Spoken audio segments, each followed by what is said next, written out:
Bismillahirrahmanirrahim. Assalamualaikum warahmatullahi wabarakatuh.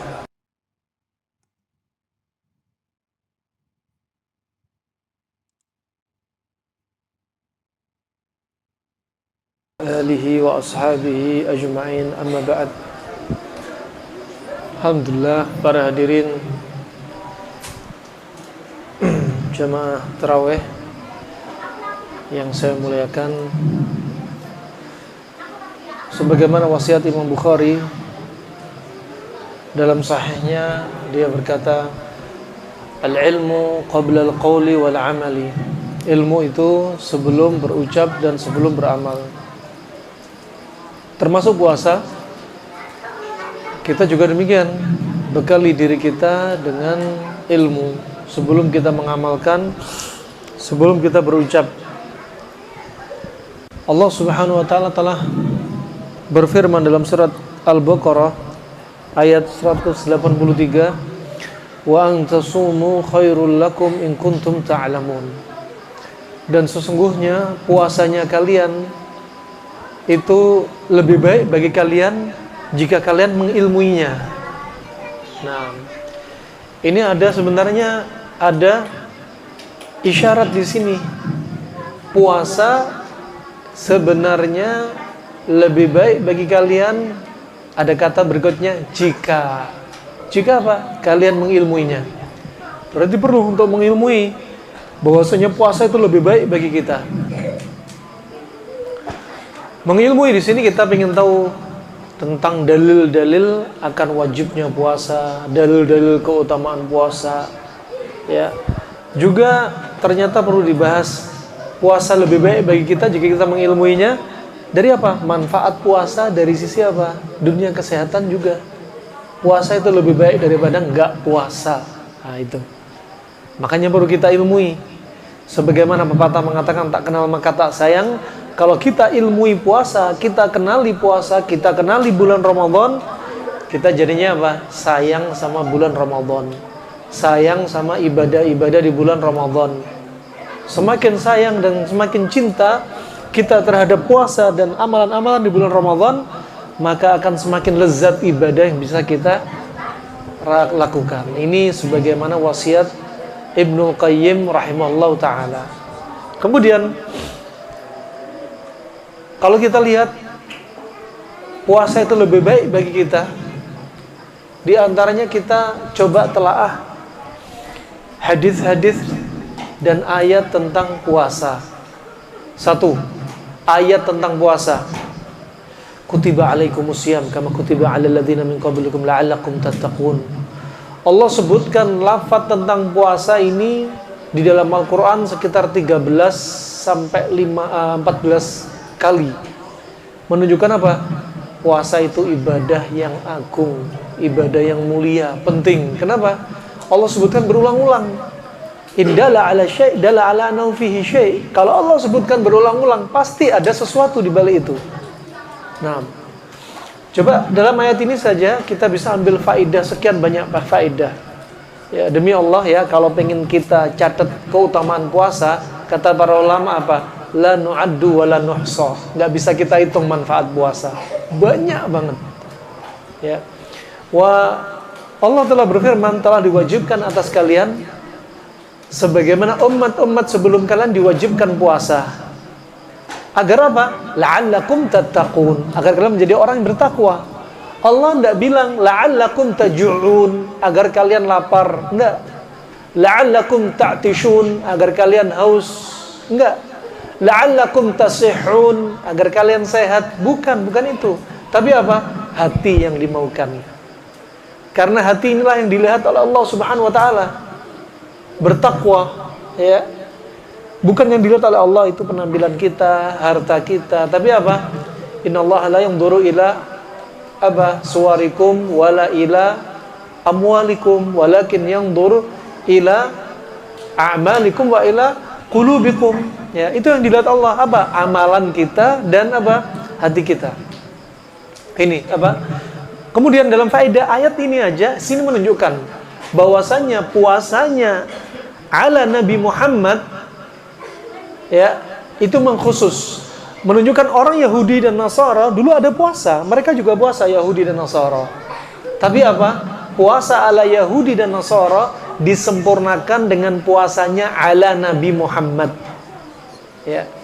Coba antum tadabburi, bagaimana sih puasanya Yahudi dan Nasara? Yahudi dan Nasara kalau puasa nggak ada syariat sahur. Coba Nabi di sini menyebutkan hadis. Hadis ini terkait sahur. Sahur itu terkait dengan akidah. Coba. Makanya sebenarnya ilmu Tibbun Nabawi bukan hanya antum diajari bikin resep, ya, tapi diajari akidah juga. Apa kata Nabi SAW? Faslu ma baina siyamina wa siyami ahlil kitab aklatus sahur. Atau aklatus sahur. Pembeda antara puasanya kita dan puasanya Yahudi dan Nasara adalah makan sahur. Karena Yahudi dan Nasara nggak makan sahur, coba. Sedangkan Nabi SAW sahurnya diakhirkan. Coba bayangin. Yahudi dan Nasara nggak sahur, tapi Rasulullah sahur dan sahurnya pun diakhirkan. Kata Nabi dari Anas bin Malik riwayat Imam Bukhari, tasahharu fa inna fis sahuri barakah. Sahurlah kalian karena pada sahur itu berkah. Coba antum sahur sehat, sahur kuat, sahur dapat pahala, coba ajib. Ya. Kemudian berikutnya terkait dengan buka, sama bukanya gimana? Kata Nabi SAW, la yazalu dinu zahiran ma'ajjalan nas al-fitr li'anna al-yahud wan nasara yuakhirun. Ya. Senantiasa agama ini akan kokoh dan kuat, ya. Selama apa? Selama manusia menyegerakan buka puasa. Ya. Karena apa? Yahudi dan Nasara mengakhirkan buka puasa. Antum buka puasa menjalankan sunnah plus menyelisih orang Yahudi yang mengakhirkan buka, menyelisih orang Yahudi dan Nasara yang nggak sahur. Kapan bukanya mereka? Yahudi dan Nasara bukanya ketika bintang bermunculan, yaitu menjelang waktu Isya. Sama, boneka bentukan Yahudi, Syiah juga demikian. Bukanya ketika nunggu bintang muncul, coba. Nah, sedangkan syariat yang dibawa Nabi Muhammad, puasa ala Nabi Muhammad, sahurnya diakhirin, bukanya disegerakan. Ini apa? Arfaq lis-sha'im. Ini menunjukkan apa? Allah sangat sayang dengan orang yang puasa. Jadi apa? Gak seperti Yahudi Nasara, gak ada sahurnya, bukanya diakhirin. Buat puasa ala Nabi Muhammad, sahurnya diakhirin, bukanya disegerakan. Biar jaraknya gak terlalu panjang. Coba ajib. Ya. Maka la'allakum tattaqun, agar kalian menjadi orang yang bertakwa. Rahimakumullah, ini dimaukan manfaat puasa di antaranya apa? Kita jadi orang yang bertakwa. Nah, juga di antara manfaat puasa dari sisi agama, sebagaimana disebutkan Nabi SAW juga, man shoma yauman fi sabilillah ba'dahu Allahu bainahu wa bainan nar 70 'am. Dalam riwayat mi'ata amin, dalam riwayat bainahu wa bainal jahim kamal khandak, ya, jaraknya berapa? Bainas sama wal ard. Subhanallah. Puasa satu hari aja di jalan Allah itu bisa menjauhkan kita dari neraka jaraknya 70 tahun. Dalam riwayat 100 tahun. Dalam riwayat Allah jadikan antara dia dengan neraka al-jahim seperti khandak, seperti parit, jaraknya seperti langit dan bumi. Nyesel Ramadan gak dapat puasa, batalin puasa. Ya Allah, rasanya kalau tahu ayat ini, tak kenal maka tak sayang, kita akan merasa apa? Sangat nyesel banget kalau gak puasa. Nah, makanya kalau kita tahu ilmunya tentang puasa Ramadan, keutamaan Ramadan, kita akan semakin cinta dan sayang. Kalau kita sudah cinta dan sayang kuat, maka apa? Lezat rasanya ibadah di bulan Ramadan. Nah, nggak menjadikan Ramadan sebagai penjara, menjadikan Ramadan sebagai Masya Allah, sebagai medan atau arena siksaan. Enggak. Subhanallah, kemarin Ramadan rencana hari Sabtu, mundur hari Ahad, asik, mundur lagi satu hari, gitu kan. Padahal ulama salaf, kata Ibnu Rajab, 6 bulan sebelum Ramadan sudah doa biar dapat Ramadan. 6 bulan setelah Ramadan doa agar Ramadannya diterima, coba. Nah, wah, kemudian di antara manfaat Ramadan disebutkan Nabi SAW dalam riwayat Imam Ahmad, Al-Quran wasiyam yashfa'an lil abdi yawmal qiyamah. bahwasanya Al-Quran yang kita baca, juga puasa yang kita lakukan akan memberikan syafaat di hari kiamat. Tuh, siapa yang gak butuh syafaat Nabi? Syafaat dari apa yang kita lakukan? Syafaat untuk diringankan di yaumul kiamah. Al-Quran yang kita baca, juga dalam lafaz yang lainnya, sholat yang kita lakukan, juga puasa yang kita lakukan, nanti bersaksi di hadapan Allah, memberi syafaat. Ya Rabb, si fulan gak tidur, ya Rabb, sibuk baca Al-Quran. Ya Rabb, si fulan sibuk melakukan sholat. Ya Rabb, si fulan puasa, ya Rabb, menahan dahaga, menahan nafsunya, ya syahwatnya, ya Rabb, ya, maka ringankan urusan dia, ya Rabb. Wah, ini di padang mahsyar, siapa yang gak butuh syafaat? Ya, di padang mahsyar yang Masya Allah, kalau kita bayangin matahari dekat di atas kepala kita, berapa jarak? 1 mil. Kalau milnya mil dunia, 1,6 kilo. Padahal matahari yang antum merasakan panas, yang antum kita semua banyak ngeluh kepanasan, jarak matahari sekarang dari kepala kita 49.525.000 kilometer. Lah ini kalau 1 mil gimana bayangin? Ada yang gara-gara matahari ini deket, ya, nanti manusia nggak ada nih khitan, nggak ada pakai pakaian, nggak ada pepohonan, nggak ada bangunan untuk berteduh, semuanya telanjang, ya. Kemudian sampai Aisyah bertanya, ya Rasulullah, apa nggak saling melihat mereka kemaluannya? Apa kata Rasulullah? Ya Aisyah, nggak sempat lagi sudah. Mereka sudah dalam keadaan ketakutan. Ada yang manusia tenggelam sama keringatnya sendiri, ada yang keringatnya sehidungnya, ya, keringatnya sedagunya, keringatnya sedadanya, sepusernya, sepahanya, selututnya, setengah betisnya, mata kakinya, semua apa? Al-jaza min jinsil amal. Semua itu tergantung dari amalannya. Semakin banyak dosa, keringatnya semakin banyak. Ya, nasallallahu alaihi. Kemudian subhanallah disebutkan bahwasanya Allah Subhanahu wa taala di padang mahsyar pada waktu itu betul-betul marah. Innallaha lam yaghdab qablahu wala ba'dahu mithlah. Allah nggak pernah marah, marahnya di padang mahsyar sebelumnya atau setelahnya seperti marahnya pada waktu itu. Ya. Sampai biasanya arsy-nya Allah dipikul berapa malaikat? Hah? Arsy-nya Allah dipikul 4 malaikat. Nah, 4 malaikat. Nah, telinganya ini sampai bahunya jaraknya 700 tahun. Malaikat yang memikul arsy-nya Allah. Antara daun telinga min syahmi udhunai ila katifai, masafahnya berapa? 700 am. 700 tahun perjalanan nggak berhenti-berhenti. Ketika di padang mahsyar, ya, ada yang masih ingat, ya, ayatnya apa? Ya, wa yahmilu arsya rabbika. Nah, lanjutin. Wa yahmilu ayat. Pada waktu itu dipikul oleh berapa? 8 malaikat.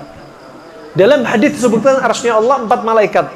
Ketika di padang mahsyar 8 malaikat. Kenapa? Karena arsy-nya Allah yahtaz, goyang dengan kuat. Kenapa? Marah. Siapa yang nggak butuh syafaat? Nih puasa kita ini akan jadi syafaat, insyaallah. Tak kenal maka tak sayang. Kalau kita nggak tahu manfaatnya, kedudukan Ramadan, kedudukan puasa, kita nggak merasakan lezatnya puasa. Wa antasumu khairul lakum in kuntum ta'lamun. Dan sungguhnya puasanya kalian lebih baik jika kalian mengilmuinya. Nah, ilmu tentang fikih, ilmu tentang keutamaannya, semua dibahas. Juga puasa ini menghapus dosa kita.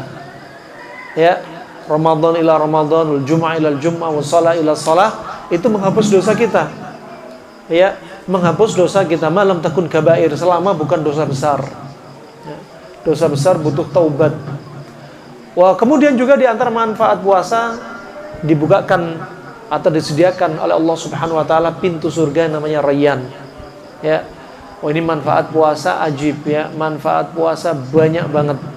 Nah, kalau kita kumpulkan betul-betul jadi buku bisa berjilid-jilid, itu pun enggak ada habis-habisnya. Membersihkan dosa plus membersihkan racun juga. Nah, wa ini rahmatullahi. Kemudian wang tasumu khairul lakum in kuntum ta'lamun, kita lihat Dari sisi dunia kesehatan, ternyata juga demikian. Dibahas oleh para ulama klasik, termasuk Ibnu Qayyim rahimahullah. Puasa itu kata dia apa? Anfa'u syai'in li ashabil amzijatil baridatir rutbah. Dia adalah terapi yang paling baik untuk apa? Tubuh yang sifatnya dingin dan lembab. Itu wajib. Orang kena COVID, puasa. Itu penting. Orang kalau sakit, kurangin makanan. Kalau perlu puasa. Nah, ini rahmatullahi jami'an. Coba kalau antum tadabburi, fa'tabiru ya ulil absar, fa'tabiru ya ulil albab. Antum tadabburi ketika musim pandemi kemarin. Ada orang, Masya Allah, kena COVID, 5 varian sudah dicoba semua. Gamma sudah, Delta sudah, Alpha sudah, Zeta sudah, Omikron juga sudah. Semua sudah dicicipin. Kenapa? Walaupun sudah divaksin, di booster, ya, pakai masker 10 lapis, jaga jarak 10 meter, mobilnya pun jaga jarak, vaksin kanan kiri kanan, pantat juga divaksin, perut divaksin, kena juga. Kenapa? Karena tubuh masih dingin lembab. Tuh harusnya ambil pelajaran. Ya, kalau tubuh masih dingin lembab, terus dia kena. Walaupun WFH 2 tahun tidak keluar masuk rumah, virus ya nggak perlu ketok pintu untuk apa? Masuk rumah.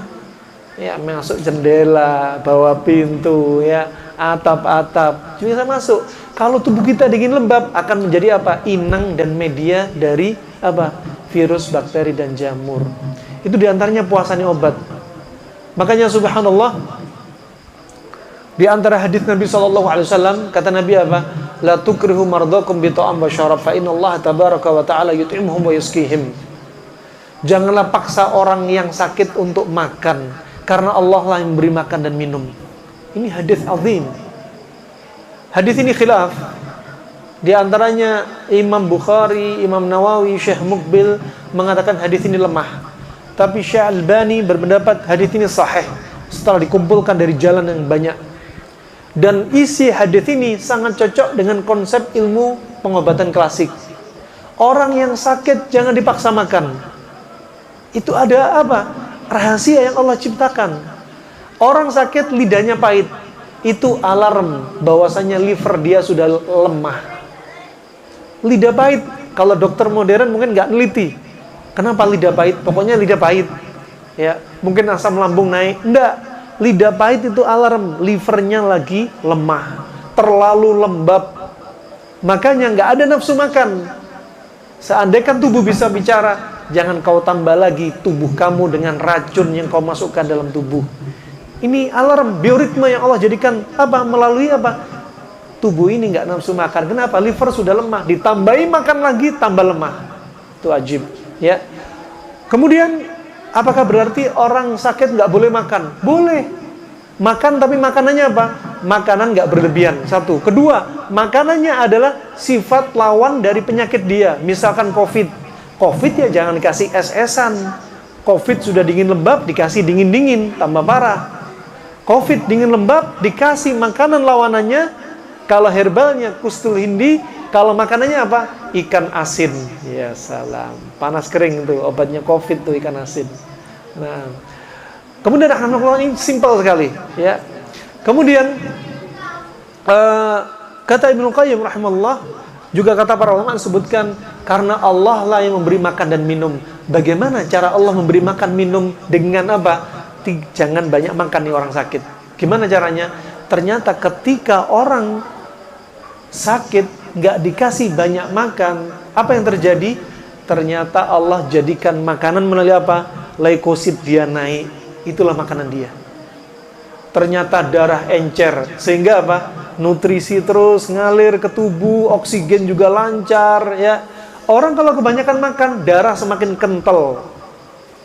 Darah kental, pekat, sifatnya terlalu panas. Saat itu tambah masalah. Makanya puasa ajib termasuk solusi. Coba bayangin. Pernah kami coba sekitar bulan Januari kemarin. Kemudian sekitar hari Ahad kemarin, seorang ibu-ibu cerita, Alhamdulillah Ustaz, saya sudah hamil setelah sekian lama nggak hamil. Pakai apa? cuma pola makan sama di fasdu. Pola makan untuk memperbaiki apa? Hormon dia. Fasdu untuk apa? Menghilangkan kekentalan darah dia karena pola makan yang salah. Makanya kalau makan, pakai pola makan. Jangan kakean pola kalau makan. Ya, itu penting. Nah, wah ini subhanallah, ternyata apa? Darah kentalnya mulai membaik, pola makan baik, subhanallah, ternyata bisa hamil. Simple banget. Ya, orang nggak subur ternyata sebabnya cuma apa? Pola makan. Ya, nggak usah berobat, aduh mahal-mahal sampai ke luar negeri, ke sana kemari, subhanallah. Padahal sehat itu mudah, sehat itu murah. Yang bikin mahal siapa? Ya kita sendiri yang bikin mahal. Nah, karena nggak tahu caranya. Demikian rahmatullah jami'an. Wallah manfaatnya banyak banget. Karena waktunya pendek sekali. Diamanai sisa 30 menit aja, berarti sisanya sekarang 7 menit. Kita pengen bahas sekarang. Ya. Kalau ada orang puasa, subhanallah matanya tambah jelalatan. Puasa lisannya tambah tajam.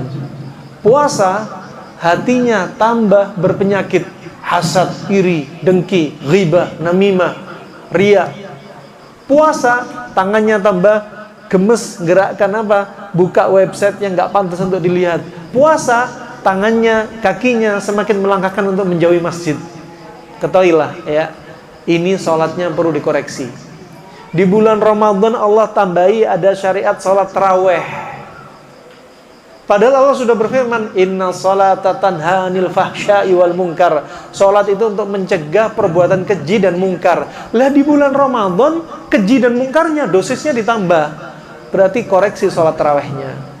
Mungkin bisa jadi nggak diterima, atau diterima hanya berapa persennya. Ya. Di bulan Ramadan hati kita ternyata kok tambah kaku, ya, tambah keras. Ya. Nah, maka apa? Koreksi sholat kita. Sebaliknya demikian, di bulan Ramadan ngeluh kena GERD. Di bulan Ramadan belum tengah bulan, berat badan sudah naik 15 kilo. Obesitas. Bulan Ramadan asam urat naik, gula darah naik, kolesterol naik, ya, semuanya naik. Koreksi pola makan Anda di bulan Ramadan, ya. Makanya Ramadan ini apa? Ingin dibersihkan dosa plus racun dibersihkan. Ini enggak. Dosa ditambah, racunnya ditambah dosisnya. Nah, saya kok puasa Ramadan ajib ya, perut tambah gede. Nah, ini namanya apa? Kakean pola ketika makan. Bukan pakai pola makan. Nah, yang bukan orang Jawa nggak paham ya. Kakean pola ini kebanyakan gaya kalau makan. Wah subhanallah rahmatullah. Antum bayangin. Sebenarnya ya, kalau antum fahami ayat demi ayat, banyak konsep sehat melalui makanan. Kalau ada orang bilang, udah nggak usah ini dah, makanan halal itu nggak bikin penyakit. Makanan halal, pokoknya makan, udah loss. Penyakit itu di laboratorium, di rumah sakit. Ini syubhat sama syahwat. Ya. Makanan halal bisa bikin penyakit. Kalau apa? 1, dikonsumsi berlebihan. 2, dikonsumsi juga berulang-ulang. 3, jika dikonsumsi dengan kombinasi yang nggak benar. 4, dikonsumsi ketika bukan jadwal organ yang benar. 5, ketika dikonsumsi kapan? Dia merupakan pantangan dari penyakit dia. Orang darah tinggi konsumsi kambing, ya, misalkan darah tinggi panas, kambing panas. Ini contoh. Kambing halal. Kalau ada yang bilang kambing itu nggak bikin penyakit, yang bikin penyakit cara ngolahnya, kalau dikasih santan. Enggak, ini salah. Mindset yang salah. Kambing panas, darah tinggi panas. Ini kedokteran anak plastik. Berarti apa? Halal ternyata bisa bikin penyakit kalau apa? Momennya salah. Nah, pilihannya salah, pasangannya salah.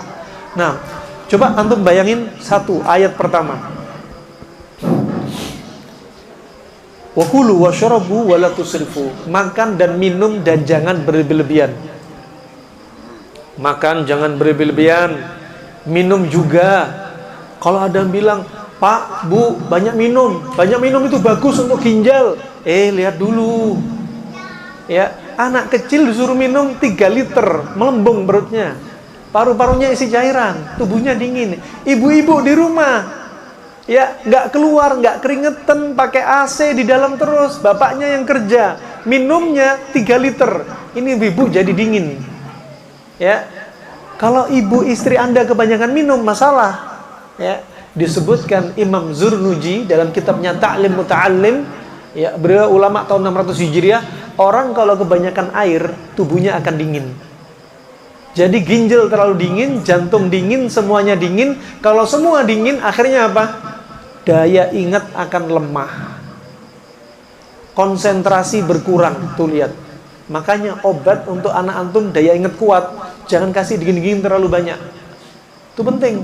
Makanya obat yang disebutkan oleh para ulama klasik untuk menguatkan daya ingat apa? Lihat, luban. Ya, permen getah dari pohon. Kemudian apa? Kismis. Kemudian apa? Madu. Kemudian apa? Jahe.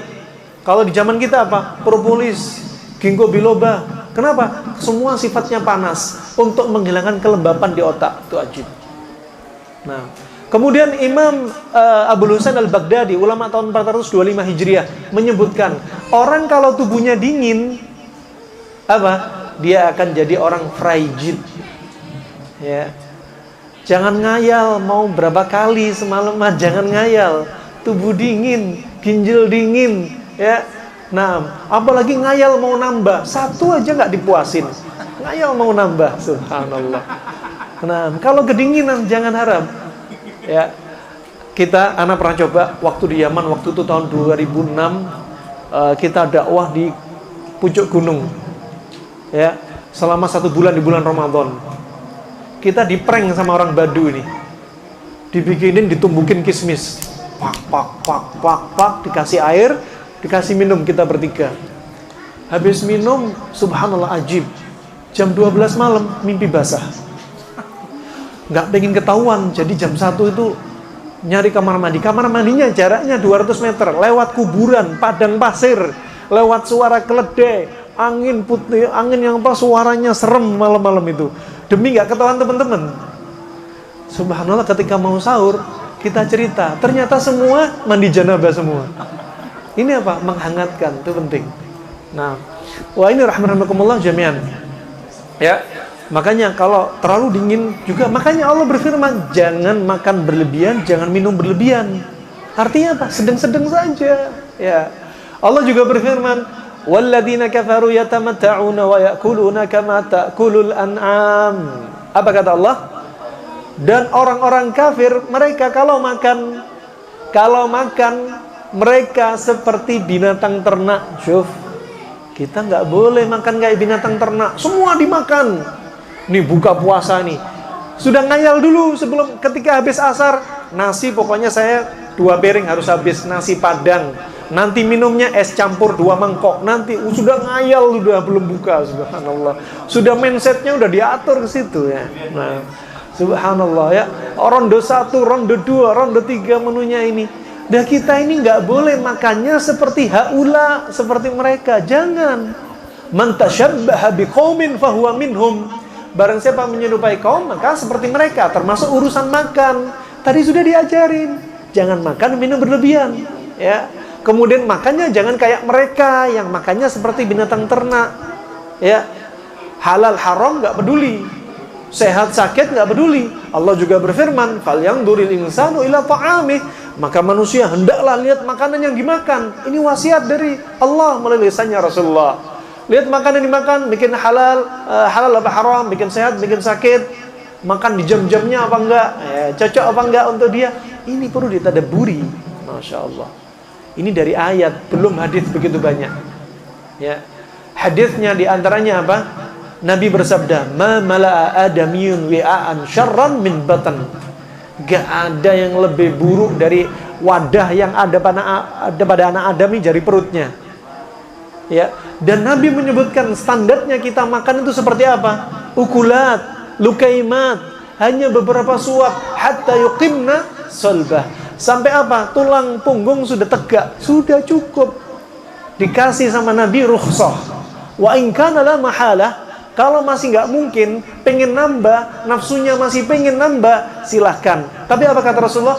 Thuluthun li ta'amih, wa thuluthun li syarabih, wa thuluthun li nafasih. Sepertiga untuk makanan, sepertiga untuk minuman, sepertiga untuk nafas. Jangan lambung semua diisi makanan. Penyakitnya orang di masa silam itu kurang nutrisi. Penyakitnya orang sekarang kelebihan nutrisi. Habis makan, sesek aku nih. Ya, ini rasanya ngeluh. Habis makan ngeluh ya Haji. Nah, kolesterol naik, perut masya Allah buncit macam. Aduh, ini penyakit zaman sekarang nih. Ya, ini kita akui ya, kita semua kayak gini rata-rata. Tapi kalau sesuai bimbingan Nabi itu ajib. Makanya perlu dihadirkan apa? Mindful eating in Ramadan. Jadikan konsentrasi, kesadaran makan yang benar ala Nabi. Itu penting. Ya. Waktunya kayaknya sudah habis dah. Lagi nggak? Hah? Lanjut. Lanjut. Lanjut lagi.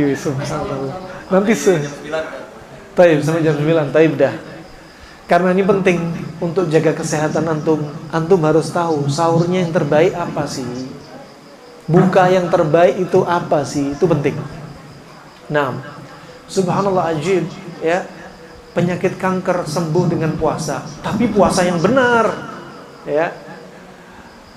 Subhanallah, kita sudah coba ketika buku yang ana tulis kemarin, buku yang kami tulis nih alhamdulillah atas permintaan juga sekaligus oleh kata pengantarnya oleh Bapak Profesor Dr. Rahmat Suge SPGK SPGM. Beliau pernah menjabat Ketua Ahli Gizi se-Indonesia ya, dan beliau ini termasuk guru atau guru besar dari Fakultas Kedokteran UI, dan beliau usianya sudah 83 tahun. Gak sengaja nulis buku ini, ternyata dahsyat ba'dallah. Ya, berjalan waktu banyak yang testimoni. Ada yang ketemu langsung, ada yang ngechat, ada yang di YouTube, ada yang di ini. Alhamdulillah Ustaz, kanker saya sembuh. Padahal sudah stadium 4. Alhamdulillah Ustaz, setelah 2 bulan pola makan saya perbaiki, istri saya hamil. Subhanallah, ada yang dari Makassar. Alhamdulillah Ustaz, tadi semenjak menikah saya nggak bisa mendatangi istri saya. Setahun mungkin hanya berapa kali. Sekarang 1 hari bisa berkali-kali. Hanya pola makan. Coba. Alhamdulillah ada yang ketombean nggak sembuh-sembuh. Pakai sampo apapun nggak sembuh-sembuh. Pakai obat minum nggak sembuh-sembuh. Pakai pola makan sembuh. Coba aja. Ada yang sering keguguran ketika hamil. Ada yang subhanallah miom, kanker pada rahim. Ada yang subhanallah nggak disangka, wallah ana nggak nyangka segitu dahsyatnya pola makan ini ajib. Ya, ternyata lari kemana-mana. Ya, wah ini tentunya tentunya perlu dibahas secara ilmiah Yang jelas sudah teruji coba. Nah, ini rahmatullah termasuk puasa. Puasa ini sudah diteliti oleh seorang lelaki dari Jepang non Muslim, meneliti tentang puasa. Manfaat puasa sampai dia mendapat Nobel Fisiologi dan Ilmu Kedokteran pada tahun 2016, bahwasanya ketika puasa tubuh kita menghasilkan reaksi autofagi. Sel yang muda nyaplok sel yang tua. Sel tumor dan sel kanker dilepas sama sel yang muda. Coba aja. Ya. Makanya resep awet muda diantaranya puasa. Orang semakin banyak makan, semakin potensi penyakit dan semakin mempercepat penuaan. Itu puasa ini ajib, terapi betul. Wah, subhanallah. Juga subhanallah ada klinik di Jerman namanya Bachinger Klinik. Dibangun dari 1920. Ada waktu itu seorang ibu-ibu dari Bogor namanya Bu Sofia Belfast, dan beliau bisa di-share namanya atas izin beliau ya, sebagai persaksian beliau termasuk direktur PT Bukaka ya, biasa menulis artikel di Republika. Beliau sampaikan, demi Allah Ustaz, dengan cara puasa ini saya sudah coba. Saya sama suami berangkat ke Jerman, gangguan pencernaan, anemia 15 tahun sama suami. Berangkat ke Jerman ke klinik Bachinger ini ya, terapi pasien-pasien yang opname di situ, dari penyakit yang ringan sampai kanker, semuanya cuma disuruh puasa. Kata dia, jauh-jauh ke Jerman disuruh puasa, mending balik ke Indonesia, puasa ala Nabi lebih baik dirutinin. dan subhanallah penyakitnya sembuh. Coba ajib. Nah, ini manfaat puasa, ya. Tetapi puasanya bener dong caranya, pola makannya, bukan kakek pola lagi. Nah, lah sekarang kita pengen tadabburi, gimana sih puasanya ala Nabi? Ya, satu, kita lihat sahurnya. Wah, ini bisa jadi 1 jam loh kalau nanti ngomong masalah. Kayaknya pertemuan berikutnya ada dah. Ya. Nah, biar penasaran, bikin penasaran itu lebih asyik. Ya, biar nanti hadir pertemuan berikutnya, sahurnya kayak apa, ya, kemudian bukanya kayak apa. Hah? Senin depan aja deh. Senin depan? Sabar ini aja. Aduh subhanallah, kalau mau nyebutin tuh wallah ajib ya, gemes untuk ingin nyebutin ya. Tapi singkat cerita seperti ini, antum praktekin dulu, nanti tafasilnya kenapa demikian pekan depan. Alhasil mulai besok antum sahurnya kurma aja, bukan kurma ajwa, cukup kurma maksud saya, nggak harus kurma ajwa, ya. Nah, wah subhanallah, antum sahur kurma aja, nggak usah nasi, nggak usah macam-macam. Dari awal Ramadan sampai tadi subuh saya cuma kurma. Kemarin hari subhanallah hari Jumat saya cuma 3 kurma sama melon 3 potong, bisa ngegas dari Bogor sampai Pekalongan PP. Tetap bisa puasa. Apa? Mindset aja. Ya. Cuma mindset kita, orang kalau mindset kalau nggak sahur nasi berarti belum sahur. Itu hanya mindset. Coba mulai besok praktekin. Ya. Kurma sama pasangannya. Misalkan kurma aja nggak masalah. Kalau kurma sama semangka, kurma sama timun, kurma sama melon lebih perfect lagi, masya Allah. Antum pagi perut enteng, ya, badan nggak berat, ya. Sahur itu yang dianjurin, yang direkomendasi yang manis-manis. Dokter klasik Yunan, Arab, Cina sepakat. Makanya menu sahur jangan pilih menu yang pedes-pedes. Sahur menunya apa? Sambal korek sama sambal pecel. Ya. Sahur menunya yang masem-masem, sahur asinan. Gak haram, gak makruh, silahkan. Tapi lama-lama liver sama limpa Anda akan kena. Ya. Kemudian sahurnya maunya pahit-pahit. Ya. Sopnya sop brotowali, pahit. Nah, sahurnya asin-asin, ya, ikan asin, sambal terasi, sahur. Ya, sahur deh yang manis-manis nih dah yang paling cocok. Coba antum tadabburi aja, coba. Nabi ketika perut kosong sahurnya apa? Kurma kan? Ketika buka apa? Kurma kan? Ketika bayi baru lahir ditahnik pakai apa? Pakai kurma. Coba bayangin pakai kurma. Sampai kata Syekh Nutsaimin rahimahullah, kalau ada bayi baru lahir sudah terlanjur minum air susu ibu, nggak ada lagi sunnahnya tahnik. Ini kata Syekh Nutsaimin. Coba ajib. Makanya kalau ada bayi sudah 1 tahun ya jangan ditahnik lagi, sudah nggak berlaku. Wong sudah masuk air susu ibu aja nggak ada lagi sunahnya tahnik. Kenapa bapak? Kenapa ibu-ibu? Hah? Karena air susu ibu rasanya apa? Hambar dan asam, apa? Kadang asin. Ya, hambar dan asin, bukan asam. Ada asinnya. Tawar asin, bukan manis. Oleh karena itu kalau sudah terlanjur minum air susu ibu nggak ada lagi sunahnya tahnik. Coba situ. Ya, makanya pilihannya apa? Udah mulai besok coba mindset tuh diatur. Kurma aja, kurma 3 biji, masya Allah sama melon, atau kurma aja nggak masalah. Setelah itu antum bisa baca Al-Quran lagi, bisa doa di sepertiga malam, bisa melakukan amalan yang lainnya. Masya Allah ajib. Buka puasanya Nabi pilih apa? Tadi sahurnya pakai apa? Kurma tamer, kurma kering. Ketika buka puasa seringnya Nabi pakai kurma apa? Tuh, kurma rutop. Ini beda. Kurma kering kalorinya lebih tinggi, sehingga antum 12 jam, 14 jam itu dari fajar sampai maghrib betul-betul kuat. Kenapa? Kalorinya mencukupi. Jangan sahurnya pakai kurma rutop, jangan, kurma kering. Bukannya kurma rutop. Kenapa? Karena dia kalorinya nggak setinggi kurma kering dan dia mudah dicerna. Antum makan langsung tenaganya balik. Ya, subhanallah, itu hikmah. Di situ ada lafaz hadis yang tersembunyi dari Anas bin Malik riwayat Tirmidzi, bahwasanya Nabi makan kurma rutop Kemudian disebutkan apa di situ? Qabla ayyusalliya, sebelum sholat. Artinya habis makan kurma rutop langsung sholat. Nggak makan kurma rutop, minum es buah, gorengan, nasi, masya Allah. Ya, ini cara yang makan yang salah. Coba ditelaah, ternyata ada makna hadis itu, ada makna yang tersembunyi dari Tibbun Nabawi. Ya. Dan makan kurma kering, kurma rutop nggak harus ganjil. Ini yang perlu dibetulin kata Syekh Ibnu Utsaimin. Nabi dalam riwayat Imam Bukhari pernah disebutin makan ganjil. Riwayat yang lainnya pernah makan genap. Berarti apa? Nggak ada pengkhususan ganjil. Adapun hadis innallaha witr yuhibbul witr. Allah itu ganjil, suka yang ganjil-ganjil. Ini nggak bisa dipraktekkan dengan makan kurma. Ya sudah, kalau antum masih ngeyel, ini masalah khilaf dah, itu paling enak. Mau buka puasa eker-ekeran, aku 2, aku 3, sunahnya 3, istri cuma 1, ini bilang 2, 3.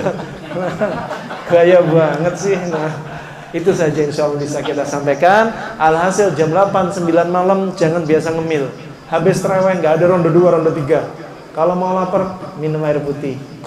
Kalau ngemil sesekali nggak apa-apa. Yang jelas jangan sesekali tambah sesekali tambah sesekali. Ya. Itu saja rahimahumullah. Hidup sehat di bulan Ramadan. Kenapa? Antum sehat di bulan Ramadan jadinya apa? Istiqomah ibadah. Sayang kalau antum sakit sekali aja gara-gara pola makan salah kena GERD. Pola makan salah sampai pingsan, ya, tukak lambung, macam-macam. Akhirnya apa? Sayang. 1 hari aja nggak puasa, sayang banget. Nah, itu saja. Semoga bermanfaat untuk kita semua. Semoga menjadi pemberat timbangan kita semua di mizan hasanatina. Ya, semoga Allah mudahkan kita di bulan Ramadan untuk mendatangi semua ketaatannya dan menjauhi semua larangannya. Dan semoga Allah ampuni dosa-dosa kita. Itu saja. Barakallahu fikum. Jika ada salahnya dan salah ucap dari saya harap dimaklumi. Jika ada benarnya dari Allah semata. Wabillahi taufiq wal hidayah. Subhanakallahumma wa bihamdik. Asyhadu an la ilaha illa anta astaghfiruka wa atubu ilaik. Wassalamualaikum warahmatullahi wabarakatuh.